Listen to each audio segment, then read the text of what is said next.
ертөнцийн эзэн төлөвлөсөн байна. Та хамгийн ойр дотны хүмүүсийнхээ тухай бодоод үзээрэй. Мэдээж тэдний заримд нь танд таалагдах болон таалагдахгүй зан чанарууд бий. Гэхдээ тэдний хувьд хүний зарим онцлог шинж нь таныхтай төстэй байдаг.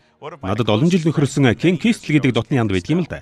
Кен бид хоёр хоорондоо их ялгаатай хүмүүс л дээ. Өсөж төрсөн орчин, эзэмшсэн боловсрал гээд бидний хооронд бараг бүх зүйл дээр адил төстэй тал ховор байдаг. Гэвч Кен бид хоёрт адил төстэй хоёр чанар байдаг байлаа. Энэ л биднийг холбож хооронд маань нөхрөлөөсөн юм. Хачимжигтэй мөртлөө заримдаа бүр дүрсгүй ч гэмээр хошин зам маань биднийг нэгтгэдэг байлаа.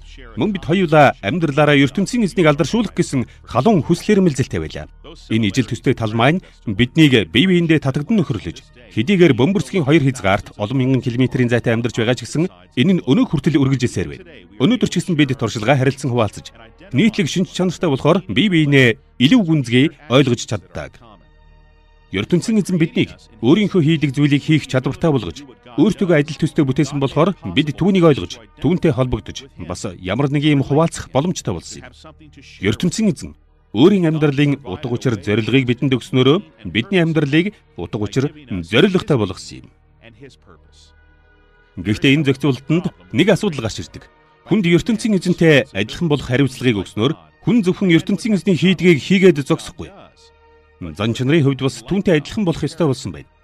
Яг л миний найз Кен бид хоёрын зан чанарын зарим нэг нийтлэг шинжүүд биднийг нөхөрлөхөд хүргэсэн шиг бид ертөнцийн эзэнтэй утга учиртай, сэтгэл хангалуун харилцаатай болохын тулд түүнтэй зан чанарын хувьд нийтлэг шинжтэй байх ёстой. Хэрэг бид зан чанарын хувьд ертөнцийн эзэнтэй адил байж чадахгүй бол өнөөгийн ихэнх хүмүүс шиг түүнээс тусгаарлагдах болно.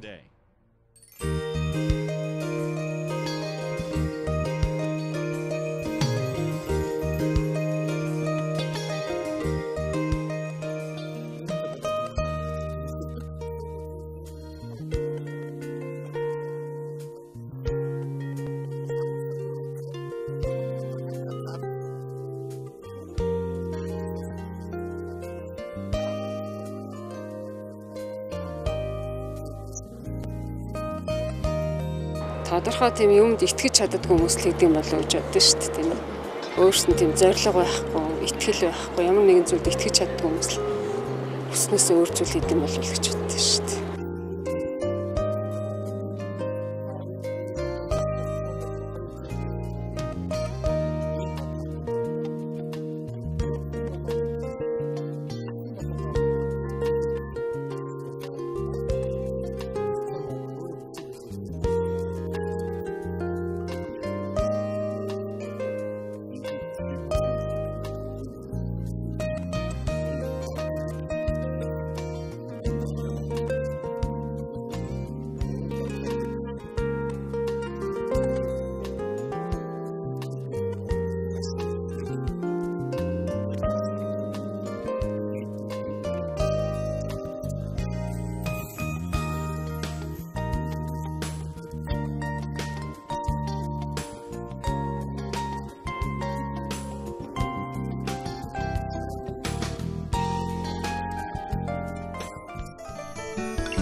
ертөнцийн эзэн хүнийг бүтээгээд Эден цэцэрлэгтээ суурьшуулангуутаал тэрхүү анхны эрэгтэй эмэгтэй хоёрт зан чанартай холбоотой нэгэн зүйлийг анхааруулжээ. Тэр бүчиг хүртэл хүний зан чанар ямар ч өөсөөгүй байлаа. Хүн ямар нэг буруу зүйл огт хийгээгүй байжээ. Ховяа хичээж бардамнаж байсангүй. Ямар ч гэмтэрэг үйлдсэнгүй. Хүн ёс суртахууны хувьд цэвэр байж ертөнцийн эзэнтэй нэгдэн амьдарч байлаа. Энэ бол ертөнцийн эзэн анхны хүнд доорх сэрэмжлүүлгийг хэлэх хүртэлх үеийн ёс суртахууны төгс төгөлдөр байдал юм. Чи энтхийн альч модноос дураараа жимс авч идэж болно. Харин чи сайн мууг тань мэдүүлэх модноос жимс бүү авч ид. Хэрв идвэл эдсэн өдрөө үхэх болно. Библийн энэ богинохон ишлэл их зүйлийг тодорхой болгож өгдөг. Библийг мэдэхгүй ихэнх хүний нэгэн адил таач бас энэ ишлэлийг уншаад үүнийг ертөнцийн эзний хүнд өгсөн хууль дүрм төдий зүйл гэж ойлгож магадгүй. Та үүнийг уншаад олон хүний адил ертөнцийн эзэн хүнээс ямар нэг ямыг хол байлгаж хориг тавьжээ гэж ойлгож болох юм. Харин энэ ишлэл үүнээс илүү ихийг өгүүлдэг. ертөнцийн эзний хэлсэн зүйлийг ойлгох гол учир нь сайн муу гэсэн тэр жижигхэн хэсэгтэл байдгийг. Бүтээл бүрээ бүрэн хийж дуусгасныхаа дараа ертөнцийн эзэн сайхан болжээ хэмээн дүгнэж байсан тухай өмнө бид ярьж байсныг санаж байна уу? Харин тэр хүнийг бүтээснийхээ дараа хийсэн ажлаа маш сайхан болжээ гэж дүгнсэн. Үнэндээ хүнийг оролцуулаад бүх зүйлийг бүтээсэн тухай Библийн тэмдэглэлд энэ бүхэн сайхан болжээ гэсэн шиг хэдэн удаа давтагдж арай утга учиртай орсон өгүүлбэр байдгүй. ертөнцийн эзэн сайн сайханд дуртай. Бүтээсэн бүхэн нь яг өөрийнх нь санаа бодол хүсэл зорилгын дагуу бүтээгдсэн учраас ертөнцийн эзэн тэр бүтээлүүдээ сайхан болжээ гэж тунхагласан. Харин бүтээлийн ажлынхан дараа мөн энэ дэлхийд гэм орж ирээгүй байхад ертөнцийн эзэнд нэг л зүйл сайхан бус харагдсан. Хүнийг орь ганцаар нь бүтээсний дараа түүнд нь таалагдах бүтээл байхгүй байгааг хараад ертөнцийн эзэн түүнд хань болгож эмэгтэй хүнийг бүтээжээ.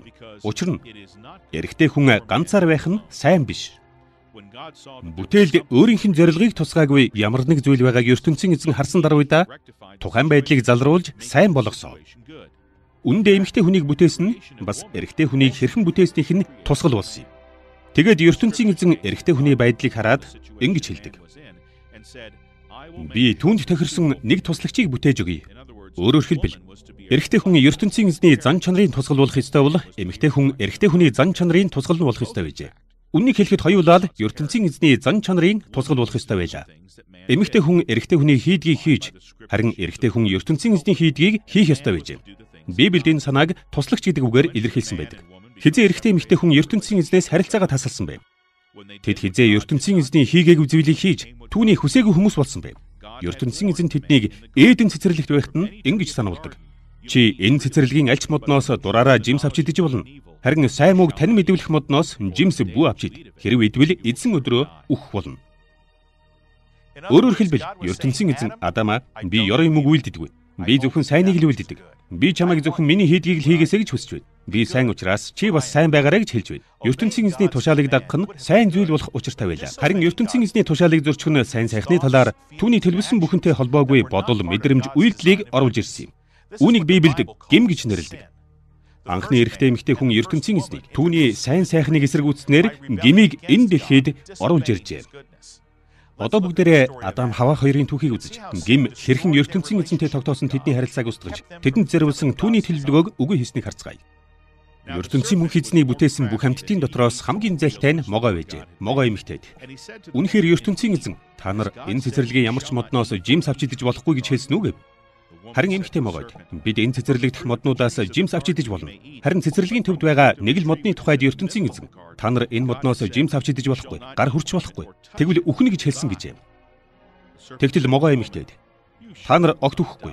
Хэрв тэр жимсийг идвэл эзэн өдрөөл та нарын нүд нээгдэж ертөнцийн эзэнтэй адил сайн мөг мэддэг болно гэдгийг тэр мэдэж байгаа юм а гэсэн байна. Эмэгтэй мод руу харахад жимс нь амттай сайхан санагдан хараа булааж улмаар цэцэн цэлмэг болбол хичнээн сайхан болоо гэсэн бодол орж ирэхэд тэрээр жимс авч идээд дараа нь нөхөртөө бас өгөхөд нөхөр нь идэв. Тэр даруй өнөөх хоёрын нүд нээгдэж өөрсдийнхөө нүцгэн байгааг мэдээд инжир модны навчаар хормогч хийгээд бүслэхийдээ зүүжээ. Үдшийн бүрий болоход ертөнцийн мөнх эзэн цэцэрлэг дунд явааг эрэгтэй эмэгтэй хоёр сонсоод модны дунд орж түүнээс нуугдав. ертөнцийн мөнх эзэн эрэгтэйг дуудан. Чи хаа байна гэхэд эрэгтэй. Би цэцэрлэг дотор яваа таны чимээг сонсоод нүцгэн болохоор айгаад танаас нуугдсан юм а гэж хариулав. Тэгээд түүнийг нүцгэн гэдгийг чинь чамд хэн хэлсэн бэ? Миний хоригдсон тэр нэг модноос чи жимс авч идээ юу гэж хэлэхэд эрэгтэй хүн. Таны өгсөн тэр эмэгтэй л надад авчирч өгсөн учраас би идсэн гэж хариулав.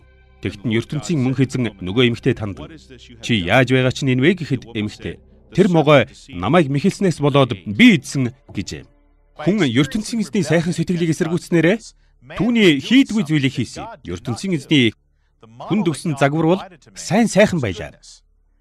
Орчлон ертөнцийг бүтээж байхдаа ертөнцийн эзэн өөрийнхөө хийсэн үйлдэлийг 7 удаа сайн сайхан гэж дүгнсэн байдаг. Харин ертөнцийн эзэн сайн бус байна гэж үзсэн нөхцөл байдлыг үүсгэхэд тэрбээр үүнийг засаж сайн болгох алхмыг даруйхан хийж байлаа. Анхны эрэгтэй эмэгтэй хүний хийсэн үйлдэлүүд нь ертөнцийн эзний хийсэн үйлдэлээс яг эсрэг байлаа. Хаваах жимсийг хараад өөрийнхөө хувьд сайн гэж дүгнсэн. Тэр бодол санаандаа ертөнцийн эзэнтэй санал нийлээгүй. Тэгээд хаваах уг жимсийг идэхийг хүссэн. Тэр мэдрэмжийнхээ хувьд ертөнцийн эзэнтэй санал нийлээгүй. Эцэст нь хаваах өөрт нь ертөнцийн эзний төдийлөн сайн биш гэж хэлсэн зүйлийг эзнэрээ гэмт үйлэн гүйцэлдүүлсэн. Тэр үйлдэлээрээ ертөнцийн эзэнтэй санал нийлээгүй. ертөнцийн эзэн ямар нэгэн сайн бус зүйлийг хараад түүнийг өөрчилж сайн болгож байсан бол хүмүүс ертөнцийн эзний өгсөн сайн зүйлийг ямар нэг сайн бус зүйл болгон хувиргаж байв. Ингээд ертөнцийн эзэн анхны